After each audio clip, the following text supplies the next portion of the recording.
Bonjour, bonsoir, bien-aimé dans le Seigneur. Que tout ce que tu vis soit une opportunité pour toi afin de te rapprocher de Dieu.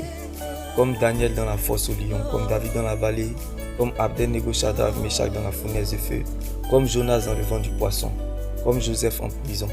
Bien-aimé, que tout ce que tu traverses soit une opportunité pour te rapprocher afin de Dieu. Bien-aimé, sache que tu ne peux plus rattraper, bien-aimé, ce que tu as perdu. Tu ne peux plus retrouver cette étape que tu as perdue. Mais tu peux quand même écrire une nouvelle page. Car ce n'est pas à la fin de ta vie. Ce n'est pas à la fin de ton histoire. C'est juste une période de la vie et non la fin de ta vie. Bien-aimé, suivre Jésus n'est pas un terrain de jeu, ni un plateau de dames, ni du scrabble, ni du ping-pong.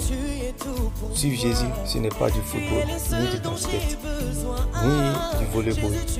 Oui, bien-aimé, bien-aimé, Jésus n'est pas footballeur, mais il a marqué l'humanité. Pour suivre Jésus, il faut être fou avec zinzin, car c'est les fous qui iront au ciel.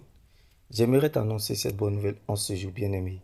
La femme à la paix des sangs malade depuis 12 ans, elle n'a pas fait de cela son malheur. L'homme paralysé depuis 38 ans n'a pas fait de cela son malheur. Bien-aimé, la femme au dos courbé malade depuis 18 ans dans l'église, elle n'a pas fait de cela son malheur. Bien-aimé, la vie chrétienne n'aime pas la pression. La vie chrétienne est une blessure, mais sa cicatrice est éternelle. Bien-aimé, la vie chrétienne n'est pas une compétition. Bien-aimé, la vie chrétienne n'est pas du jeu, mais c'est un film d'horreur. Bien-aimé, nous ne combattons pas pour la victoire, nous combattons dans la victoire. Car la femme malade, bien-aimée, au dos courbé depuis 18 ans, elle était dans l'église, elle est restée à son poste. Elle n'a pas fait de cela son malheur. Mais elle a reçu sa guérison 18 ans après. Donc sache que, bien-aimé, nous ne combattons pas pour la victoire, mais nous combattons dans la victoire, dans le nom de Jésus-Christ.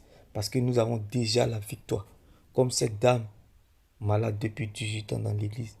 Bien-aimé, Abraham a attendu 25 ans avant d'avoir son Isaac.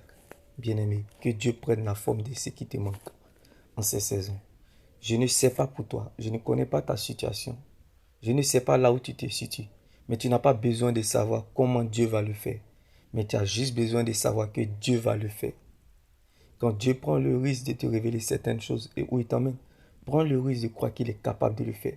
Car le même Dieu qui promet, c'est aussi le même Dieu qui accomplit. Quand Dieu t'attend à la tête, il compte sur lui-même pour t'accompagner.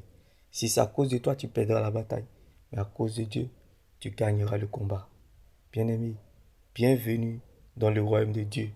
Le royaume de Dieu ne consiste pas pour les faibles. Ce sont les violents qui s'en emparent. Bien-aimé, le royaume de Dieu n'est pas la démocratie, mais la théocratie. Dieu te dit, tu appliques, bien-aimé. Le début sucré, le milieu amer, mais la fin glorieuse. Bien-aimé, tu n'emprunteras pas autre chemin que celui de la croix. Ne t'en détourne pas, ne fais pas de raccourcis. Emprunte ce chemin, prends le temps de bénir Dieu, accepte-le malgré tout, car, bien-aimé, ta fin finira glorieuse. Bien-aimé, la course ne s'arrête pas au milieu, mais plutôt à la fin. La fin des choses vaut mieux que son commencement. Dieu ne commence jamais quelque chose sans l'achever. Alors sache que celui qui a fait le testament est vivant. Jésus-Christ de Nazareth. Demeure béni. Shalom.